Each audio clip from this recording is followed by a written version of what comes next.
Back here in the States, California has this deal, a 50% tax break for small businesses and startups, that taxpayers, they got a letter saying they're no longer able to take that. Even if they took it over the past 5 years, now they have to pay that up.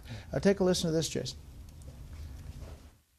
How would you feel if you made a decision 4 years ago that you absolutely knew was legally correct, and 4 years later a governing body came in and said, no, it's not correct, now you owe us a bunch more money, and we're going to charge you interest on money that you didn't even know you owed?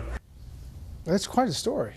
It is, though it's a little hard for me to have too much sympathy for some of these business owners who, after all, many of whom backed a tax hike initiative by Jerry Brown that was on the ballot in November, which was also retroactive. But that said, yes, high taxes are bad for business, which is why low-tax states like Texas are drawing in a lot of businesses and have lower unemployment rates. AB? Well, I was actually going to say that. I mean, this is why people are leaving California, because all these state budgets are broke and they're trying to raise taxes on everybody, and the states with the lowest taxation and regulation are attracting the most businesses. But it's especially cruel when you've given out something like that to encourage small business to then take it back retroactively with interest. I mean, that's a little extreme. It's not Cyprus, but it's extreme. Okay, Charles? I think we do have to revise our doomsday pronouncements. We had been saying up to now America's headed the way of Greece.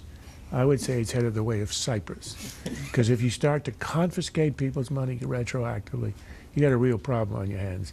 And I think if you put it to a vote for the people of that state, you get the same result that you got today in Cyprus in the parliament, where nobody, not a single member of the parliament, supported an agreement that the government itself had proposed. The government party, not one of them voted yes. It abstained entirely on a proposal that it had agreed to. So that tells you how unpopular it is. The state says affected taxpayers can request a waiver and hope that lawmakers and the governor can strike a deal. We'll follow this one.